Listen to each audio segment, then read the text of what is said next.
On this edition of Auto Insiders with Ray Shefska, I have a very special guest, and this is Mr. Jon Leverett from the Mazda Corporation, Mazda USA. Jon, how the hell are you? I'm doing great. Excited to be on the podcast. Well, you know what? Video. As you're not nearly as excited as I am to actually have the opportunity to talk to somebody who's actually in the automotive side of the manufacturer side of the business. Jon, how long have you been with Mazda? I've been with Mazda for just over 5 years now. Okay, and what exactly? So our audience would know what exactly is your position at Mazda. It's a little abstract, but the title is launch strategy manager. So, kind of planning product a little bit Uh in terms huh. of all across the board features, things like that, but also the customer that we're going after.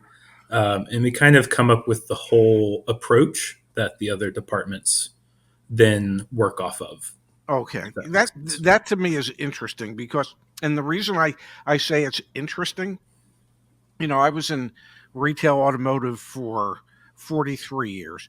I've seen one or two launches in my life, and I can especially remember some launches from when I was representing Acura, and the the audience that they thought a vehicle was going to appeal to was very rarely the audience that it actually appealed to. Have you found that in your 5 years?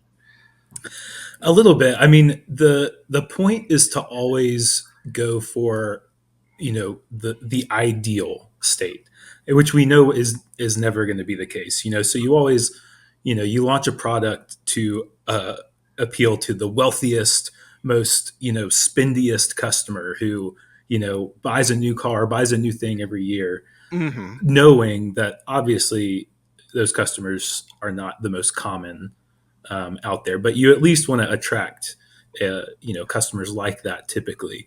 So, and for us especially, since we're kind of uh, keep going on our march to premium and more of Hmm. a higher end brand, we're trying to attract a customer that we do attract, but it still isn't our common, like our core customer. You know, I've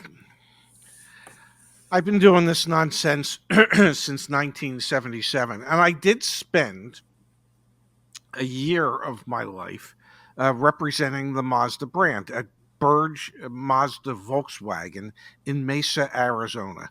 And that was in 1992, 93, somewhere around there. And I always thought that Mazda was just really um, a great automobile, had some great features, represented tremendous value for money, and I think to this day still does. Um, but why is it that if you're successful in a niche like that, and today, I would think that niche is really important because affordability is a huge issue for so many customers out there.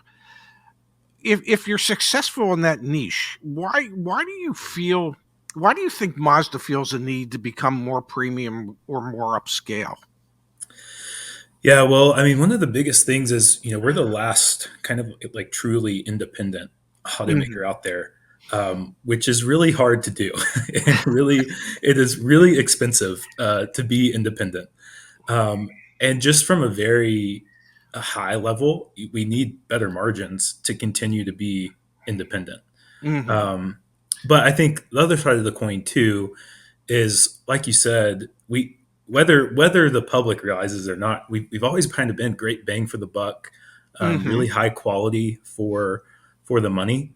And one of the things that we've heard from our customer base is, "I love this. I just wish it was nicer," or "I like this. I wish it was nicer." That's always the kind of the repeating line from our customer base.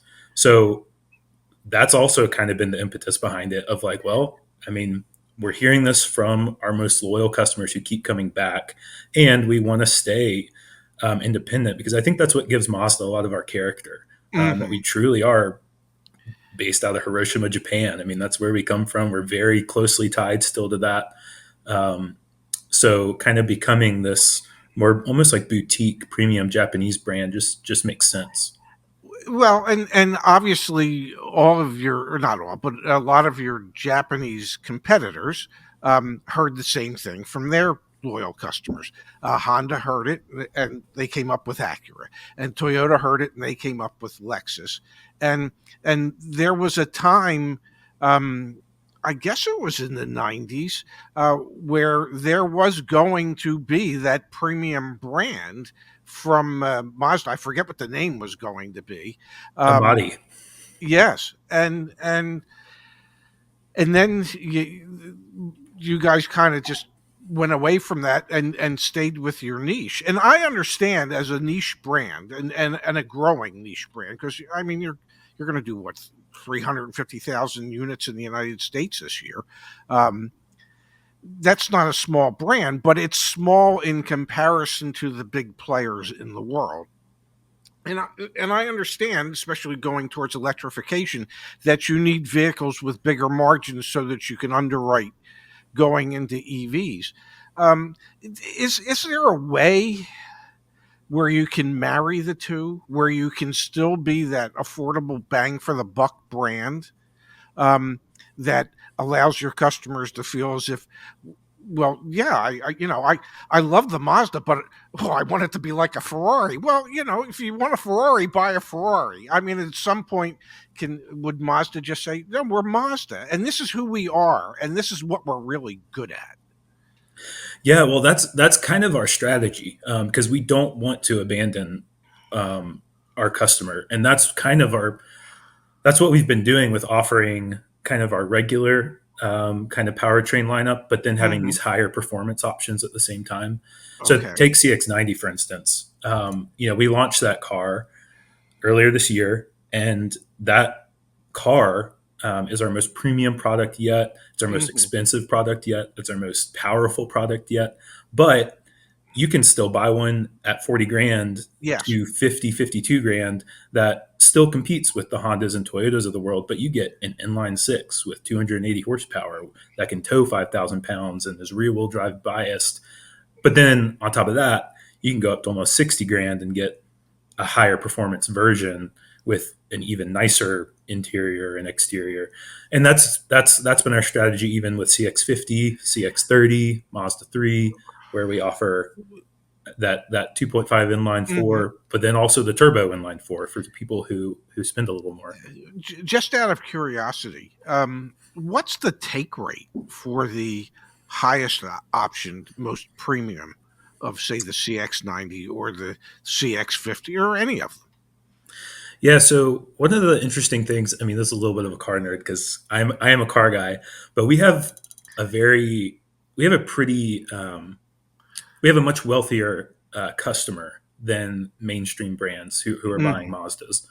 And so the take rate on CX-90, for instance, it's a little bit early to tell because that car hasn't been out a lot Okay. or hasn't been out very long, but it's actually a lot higher than we expected on the Turbo S Premium Plus. For CX-50, we have a couple trims there at the top, like the Meridian Edition. That's that Hmm. more off road.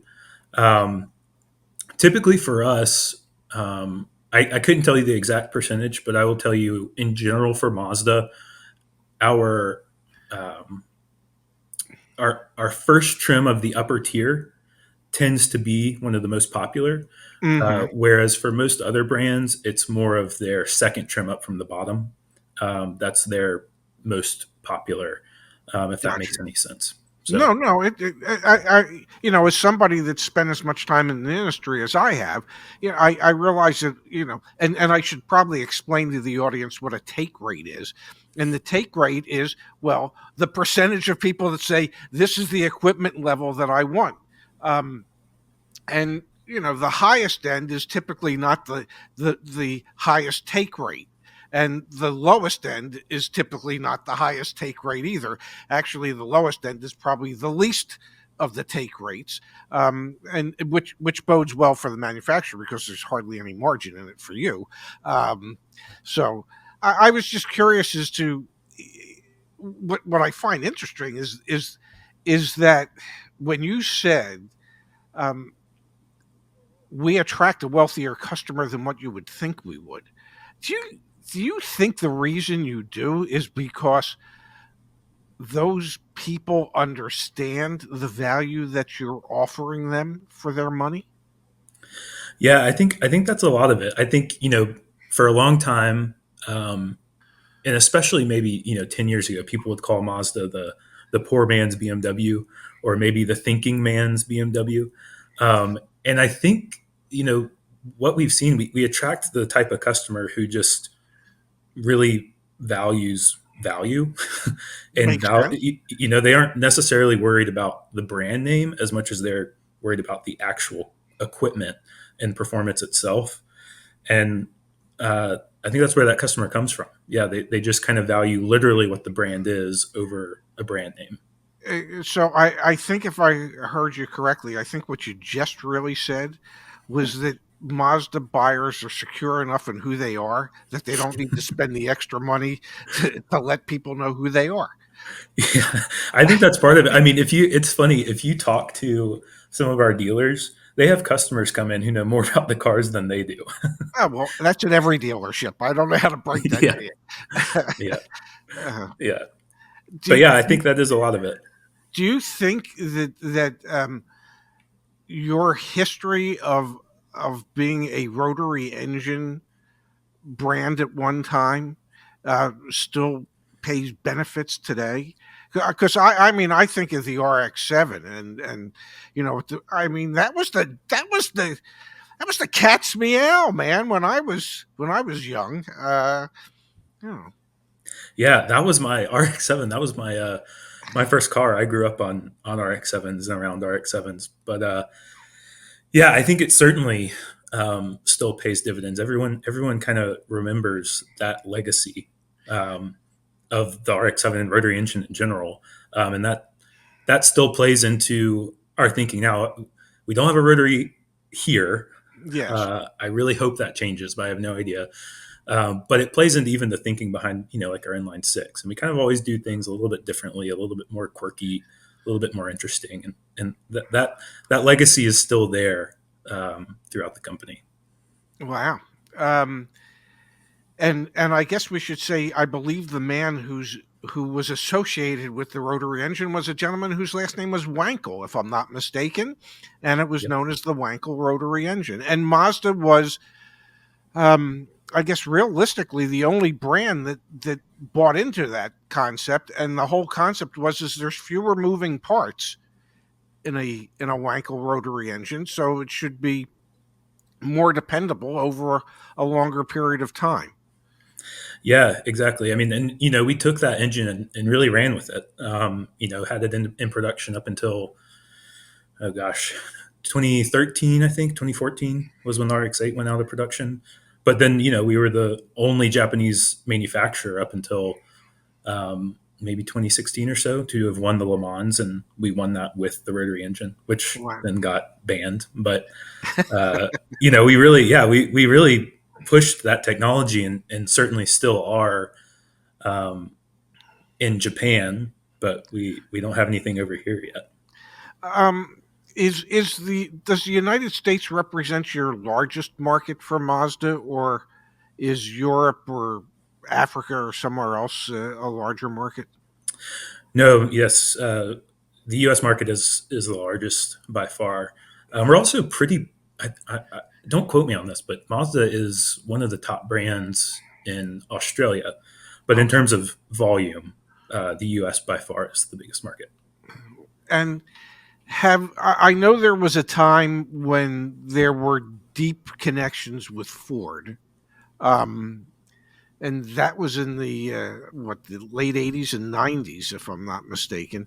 Is there still an affiliation with Ford, or are you entirely 100% independent at this point? Yes, we are independent. I believe kind of around the time of the recession, that's when Ford owned like Jaguar, Volvo, Land Rover, all sorts of brands, Aston Martin, Yes. and they started selling those off. I think 2015 is the official like end date. Hmm. But it was years before that where Ford kind of released its controlling stake, and we purchased those stakes back ourselves. Now, I've got to ask you a silly question, uh, and you'll probably determine during the course of this interview that probably most of my questions are silly questions. But having prefaced this question with that, what made you get into the car business? Oh gosh, it's a long winding road. Well, we've got time. I like I said, my first car was an RX-7, and I grew up around RX-7s. I'm the youngest in my family by about. There's a 9 year gap between me and my next sibling, eight 9 year Wow. gap, and my brother uh, started racing when he turned 16, got his racing license, and up until then he and my dad were buying RX-7s, restoring them, flipping them. There's one point we had like I don't know, seven, eight RX-7s at one Wow. time. Bought my mom the RX-7 convertible, an '88 RX-7 convertible. We bought a '93, third generation RX-7. Still have that one. Still have the convertible too. It needs to be fixed up. It's in the barn. But so I grew up around that, Uh and huh. I've just always been a car guy. But I grew up wanting to be a car designer, Okay. um, and I just for whatever reason, it's like maybe not. So I actually ended up at architecture school. Went to architecture school, was working in an architecture office for a while, but just still missed being around cars, missed uh, just kind of being in the know on things car wise, and Mazda specifically. It was just always the brand I wanted to work for. So I moved to Nashville, Tennessee, worked Okay. for a Mazda dealership for about 6, 7 months or so, and then um, was able to get an interview with Mazda North America, Uh huh. based out of their regional office in Jacksonville, Florida at the time, and got that interview, and got the job. And here we are. I started in the regions, working as a rep for the dealerships. Actually, did that for three. Well, I started as an analyst, then I was a rep, and then about a year and a half, 2 years ago, I took this launch So, strategy. so if I was the new car manager at a Mazda store in the region in which you had worked or had been working, um, you would have been my factory rep. You would have been the guy coming in saying to me, Ray, how things going? Hey, I noticed you have a few aged cars. What are you doing to move these cars? Your lease penetration seems down a little bit. How can we get you to bring that? That would have been you. Yeah, that would have been me. I maybe wouldn't have understood all of what I would have said, but I would have said those things, but I may not Yes. have been would have been great at it. I would have said them, but I wouldn't have understood them. I like that. You were really well trained then. Yeah, yeah. Yeah. Did you let me ask you another silly question because having been on the retail side of things, not the wholesale side, um, I always felt that my relationship with some of my factory reps over 43 plus years at times was a tad bit contentious. That we had different agendas and different masters that we had to answer to. And did you feel that at times being a factory rep that you were being tasked with asking dealers to maybe take more cars than they needed because your boss said you need to get them to take some more cars. Did you ever find the relationship to be contentious at all? You know, um, I'd say no in that regard. Okay, good. And I had a lot of coworkers, other reps. They're like, "Man, be so thankful you're with Mazda because some of these other brands try to, like you're saying, they need to wholesale a lot, and the Yes. dealers don't necessarily want it." But I also think just the time period that I worked as a rep. Well, and even still, Mazda's just been growing a lot. Hmm. So dealers want cars. It was Yes. just never an issue. There, I do remember one specific time we had a lot of Miatas, a lot of MX-5s, Hmm. and I had a little bit of trouble finding dealers to buy those, but nothing like you experience with other brands. No, yeah, I just remember any number of times in 43 years where I mean, it's a story I've told so many times, but when Acura redid the RL, it must have been 2004, 2005. I don't remember what it was, but we had a fresh young factory rep. And he asked the questions that you would have asked, not knowing necessarily why he was asking those questions, but he knew he had to ask the questions.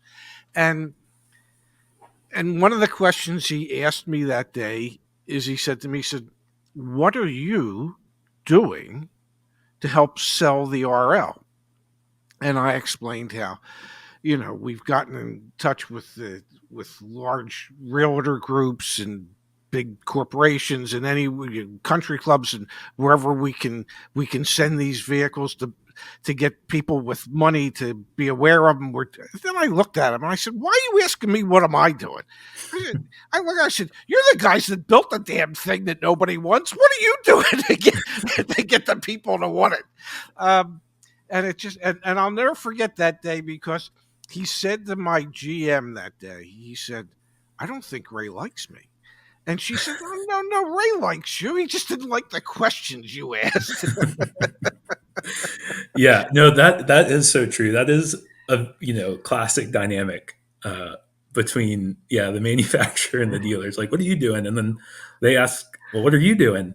Yeah, But yeah, it is. I think with us too. Like I said, I mean, because we are independent and we don't quite have the budget um, that other manufacturers have, yes, particularly for marketing and things like that. We rely on our dealers a lot to really get our name out there. Maybe more so than other brands, but we have a pretty good relationship with our dealers in that regard.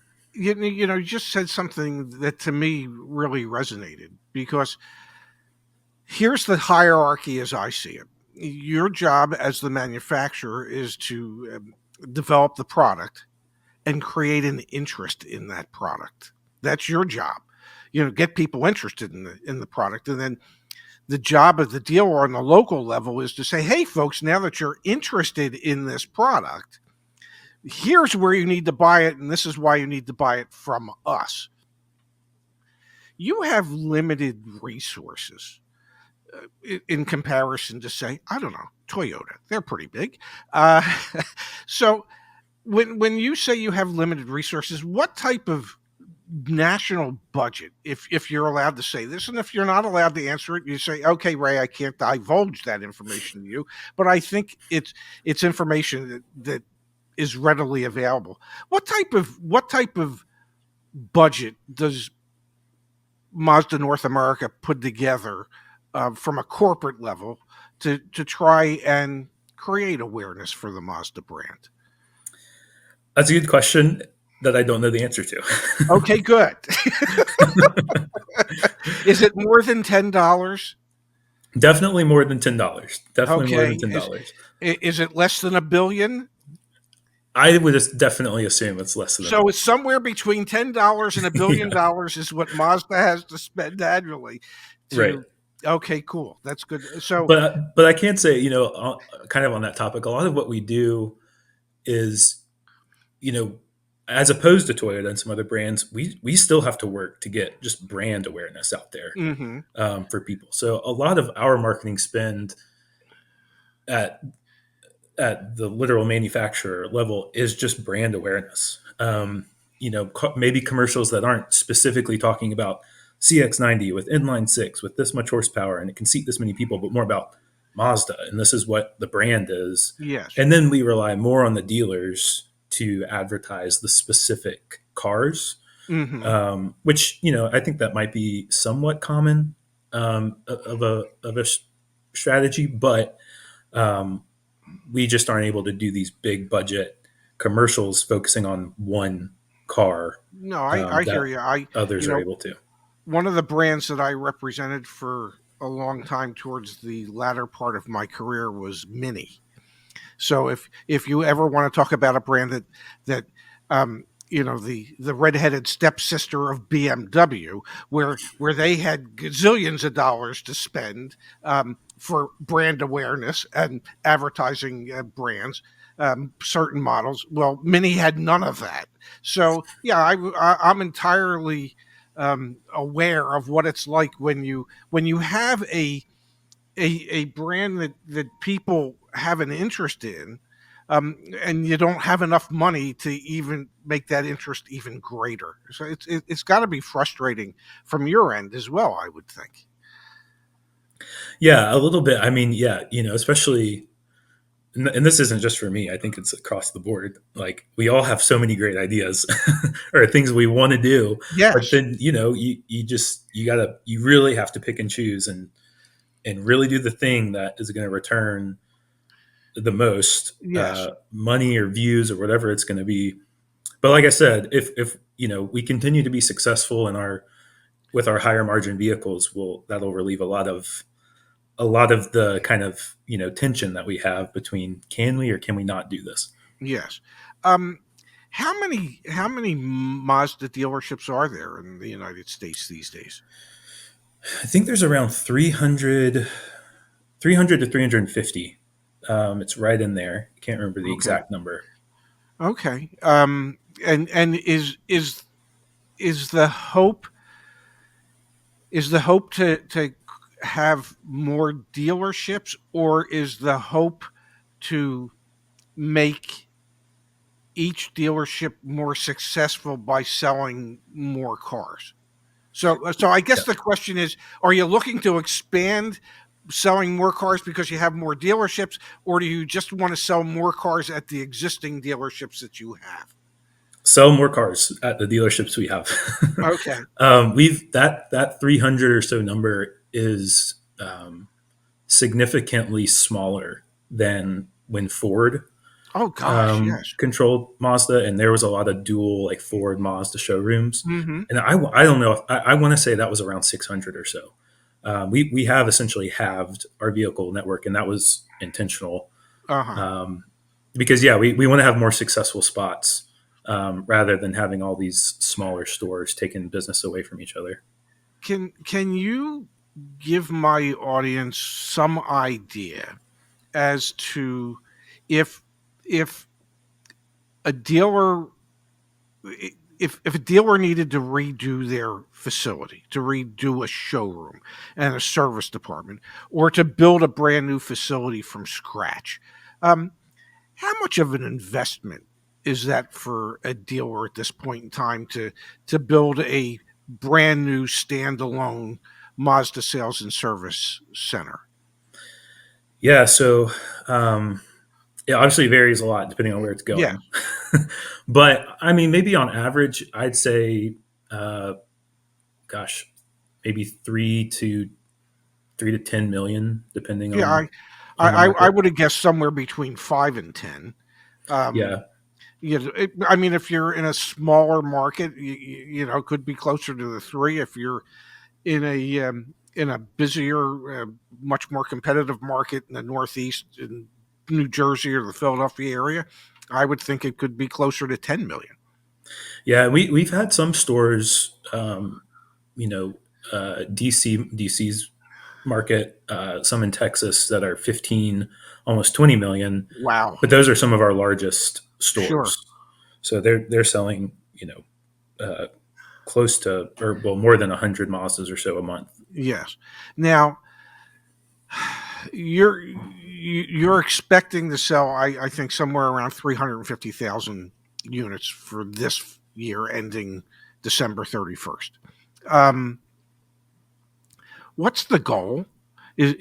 I mean, I know, silly me, it's always more, but is the goal for the next 4 or 5 years to say increase sales 5% annually for the next 4 or 5? I mean, is the hope to get to 400,000 or 450,000 units by pick a date?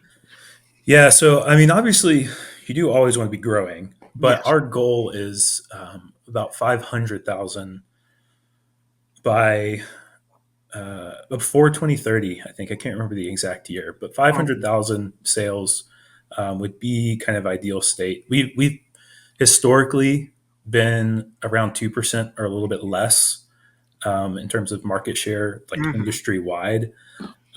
We'd like to bump that up to a more solid, 2.5, 3% total industry share.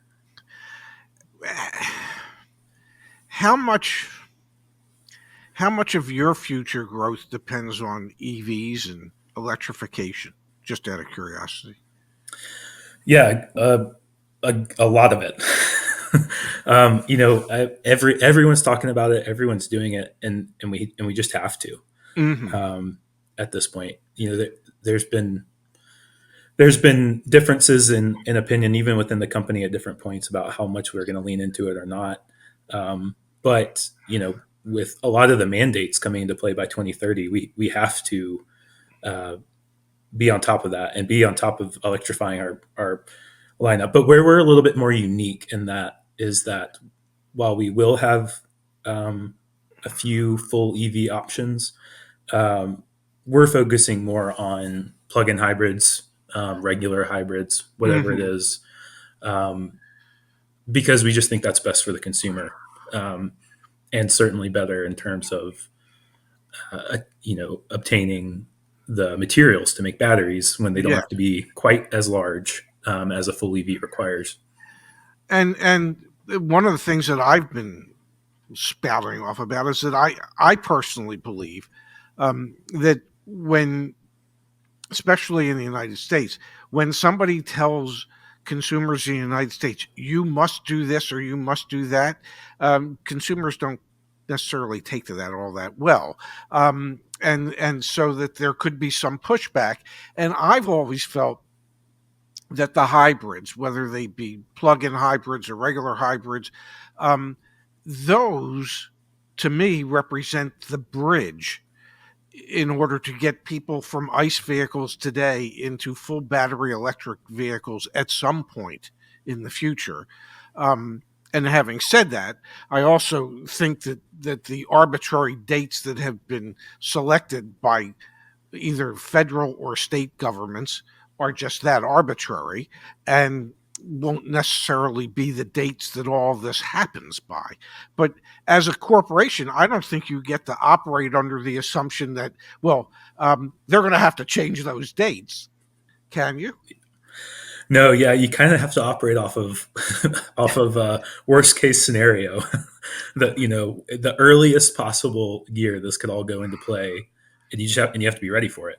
Yes. Um, so yeah, I mean, it is a lot of investment, um, especially for us because of our size. We don't have all these development dollars waiting waiting around, just ready to develop a whole EV platform.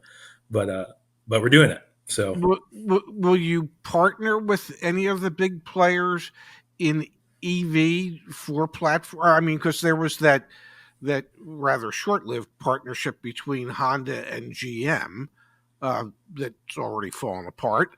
Um, is Mazda thinking about those type of relationships just in order to help defray some of the costs of developing a platform? so we do have um, a partnership with Toyota, in which we own a share of Toyota, shares of Toyota, and Toyota owns shares of us. Hmm. And we already see that partnership a little bit in terms of Toyota, rebadging the Mazda 2, or actually now us rebadging the Yaris as a Mazda 2. But Okay. previously Toyota sold the Mazda 2 as a Yaris. We see that kind of relationship, and we will certainly leverage that relationship for our hybrid know-how and Yeah. hybrid technology. But we are very committed to a Mazda driving like a Mazda, and we just don't want to compromise on that. So I'm sure we haven't announced anything in regards to maybe battery Hmm. um, relationships with battery suppliers or sharing that with somebody. Maybe that makes sense, but I think in general, as we've seen, the more things go electric, the more things start to lose their personality a little bit. Of course. And we really want to protect um, the way our cars drive and the way people know about them. So as best as we can, we want to do it ourselves.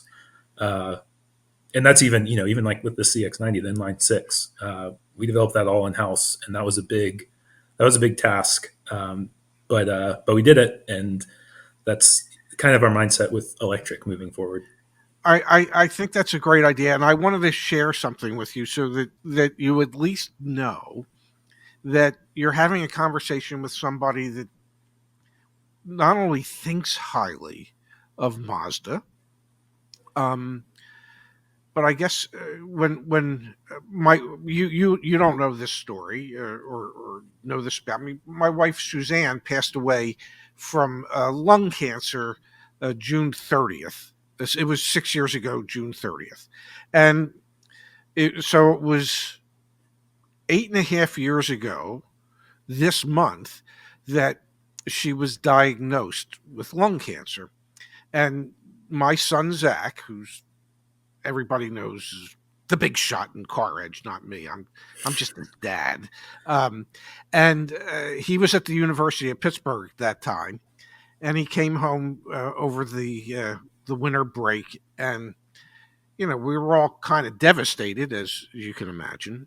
And I said to him when I took him to the airport to send him back to school, I said, if you get back to Pitt and you realize that your head and your heart are just not in it, drop out and come home. And you'll help figure out how we're going to take care of mom. And he went back and he was there for a week or 10 days. And it was like, yeah, I'm dropping out. I'm coming home. And I needed to get him a car. I mean, what the hell, I only worked in the car business. So I had traded a Mazda 3 hatchback um, at the dealership where I worked. And I thought to myself, that would be a perfect car for Zach. I talked to the owner. Let me buy it at what we owned it for. And when Zach got the car, it had like 30,000 miles on it. 2 years later, it had like 90,000 miles on it. I mean, just love that car. I mean, they're indestructible. Yeah. My daughter needed a new car this past January, and she said, "Well, I think I want a Toyota Rav4." I said, "Have you ever driven one?" She said, well, "No." I said, "Why do I have to?" I said, "Well, it's kind of like buying a pair of shoes, honey. You need to at least try them on to make sure they're comfortable." So, well, don't all cars drive the same? No, honey, they do not. Uh, and I suggested a CX5. They have a CX5. They love their CX5. Oh, So I wanted to share that with you so that you're actually talking to somebody who owned a Mazda, suggested to his daughter and her husband that that's what they replaced their car with, and they did. Um, and yes, and one of the reasons I like Mazda is because of the way it drives. It reminds me of my Mini that I drive, and I keep toying mhm. with the idea that my next car is a CX-30 Yeah. because that's mini size for me, but yet it would offer me all the same accoutrements that I love in my Mini, especially the ride and the feel. And how is that possible to keep that in an electric vehicle? Well, that's to be determined one, but we have a glimpse in the in the in the in MX-30, Okay. which we only sold that here in California. It's a much more applicable vehicle for Europe, where Hmm. it's much more successful. But one of the things that we really focused with on that is how do we how do we make an EV drive as predictable as a gasoline engine, Yes. and not have this snap on or off, reaction? Because that's our Yes. whole focus in general with the brand is we want the car to respond exactly how you expect it to, and that Hmm. keeps you in control. So with MX-30, there was a lot of effort, and a lot of attention, not only paid to just the literal throttle pedal, uh, and application of power, but also the noise, Yes. because without any noise cue, you don't. It kind of takes away your sense of speed, and it takes away your sense of what's actually going on with the car if you just hear nothing about the Yes. engine. Yes. So there was attention paid to, how can we, we don't want road noise, we don't want bad noise, but we want good noise. Yes. We want noise that actually informs you and makes you a more confident driver. So a lot of those things were put into action on MX-30. We didn't really get to see it here because it's not the electric vehicle for America, Uh-huh. but a lot of that, is being taken into our future EVs, kind of our learnings from that, and it was really successful. I think even the people who were able to drive the MX-30, said it drove like a Mazda. Really praised it. So, but those are the things you kind of have to pay more attention to now, with EVs in order to kind of, keep the character, give it that feeling of a Mazda. Well, and one of the great advertising campaigns of all time was Zoom Zoom. Um, and when you have EVs, there's no zoom to zoom zoom. Uh, there, Yeah, there is there is nothing. Um, so it's got to be difficult, when part of your heritage. You go back to the Wankel engine. Part of the heritage is the zoom zoom of driving a Mazda. Um, and yeah, one of the things that I hate about EVs is it takes all those fun characteristics away. The sound, the feel, I mean, and obviously there's ways you can recreate all that. It's all artificial, but gotta yeah, be, yeah, gotta be something you can do. Had, yeah. It's one thing on that. We with the CX-90, we offer a plug-in hybrid. yes. Um, and one of the things that is really interesting is the electric motor is sandwiched between the engine and the transmission. So Hmm. even when it's on electric only, you're still getting gear shifts, Yes. and the car is still kind of driving as a gasoline car would, as opposed to most electric cars or plug-in hybrids, where when it's in electric only, it's just a single speed transmission. Yes. And I think that I think that has a really great effect in terms of keeping you just in line with what the car is doing. I don't know if that's practical for a full EV, but at least for this middle step to plug-in hybrid, I think that's a good solution. Very. Do you? There was a time, and I guess it was when there was that huge affiliation with Ford, where Mazda had a pickup truck. Um, do you see a time again in the future for and I think I can answer this question without you, but I'm going to give you the opportunity. Do you see a time in the future where perhaps Mazda can bring back their small pickup truck again, or is that just not realistic? I wouldn't say it's unrealistic. It is certainly on the table. That segment in general is, growing a lot. Hmm. That kind of mid-sized truck segment. Yes. So, how that looks for Mazda now, we have no idea yet, but it is. We're keeping our eye on it. And personally, I would love it. I'm trying to find a good condition manual B4000 just for myself, and it is impossible. I cannot find one anywhere.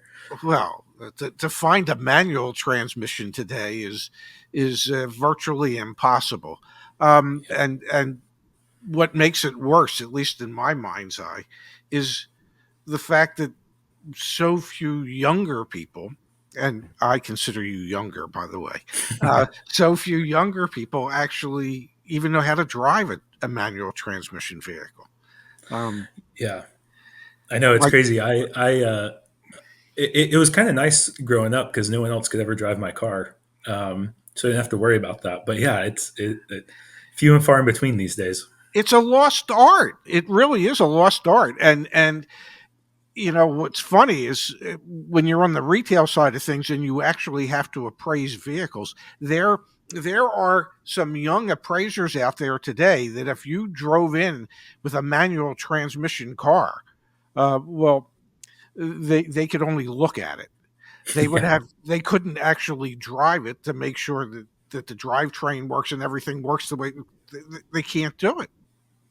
yeah. But I mean, I'm holding on to the hope that manual sales ticked up a little bit last year. So I don't know. We'll see. And there's still the MX-5 out there, which is about 80% manual. So Really? yeah, of our sales. So there's a glimmer of hope. Well, gosh, I mean, I hope they never go away. Um, how many years has the MX-5 Miata been around? What is it, 20 or 25 or more? 35. 35 years. Yeah. Oh my goodness. And don't take this wrong when I say it, but what a great little convertible that car is. I love that car. Yeah, I love it too. My uncle bought one in early '90s. I was a little kid, and I just remember seeing that car for the first time, and I've just kind of been hooked on. I've never had one actually, but I have a soft spot for them. I always looked forward to appraising them. Although it was when I was younger, it was much easier for me to get in and out of them than say it is today. Um, yeah, today I just well, that's you get old, stuff happens. I don't know what to tell you. What is? I know you're involved in launching of the new vehicles and future vehicle plans and but what is your ultimate hope for you at Mazda? Because I get a sense, and you correct me if I'm wrong, but I get a sense because of your upbringing and that you've always been surrounded by Mazda, that you were one of those people that could get in to a company like Mazda as an analyst and work your way up and spend 30, 35 years of your life there. Um, because there's just that connection from when you were a kid. So ultimately, what is it that you'd like to be doing at Mazda? Well, yeah, interesting question because I feel like I'm able to answer that question um, from a position that I've really enjoyed and really, kind of feel happy in. Um, and I've loved all positions I've been in, but they weren't quite the right fit. Hmm. Um, so with my kind of more design background, I would really, I don't know what it looks like, but I would, love to get a little bit closer to design, a little bit closer to maybe informing the future, like physical direction of Mazda in terms of the look, whatever it is.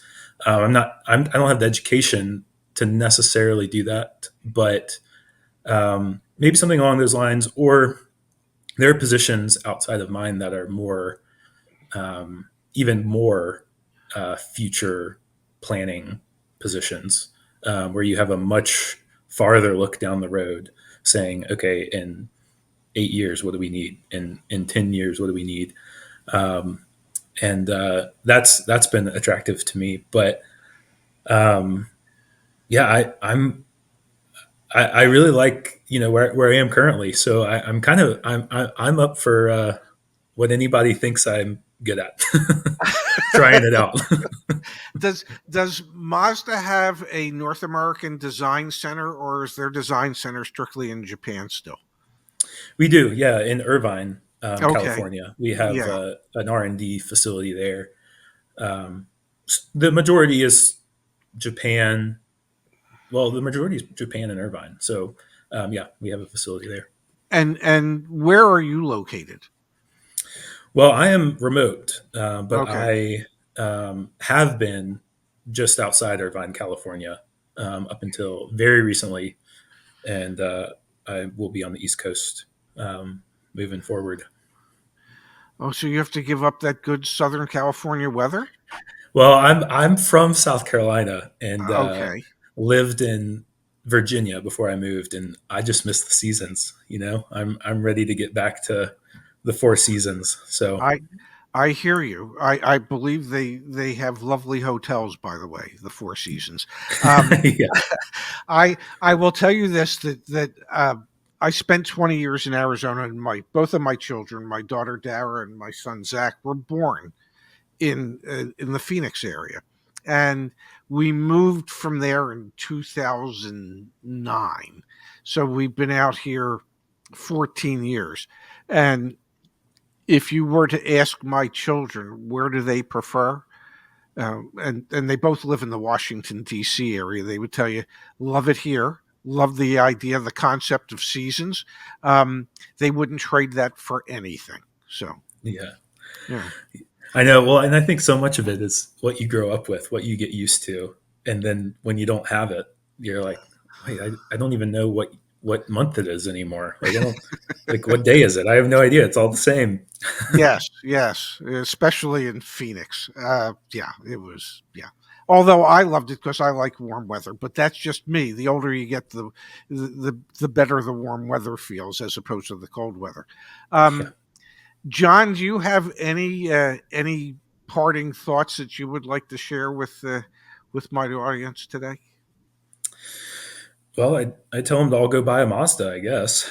Well, yeah, but if they all did that, you what are you going to do? You're going to sell more cars than you can make.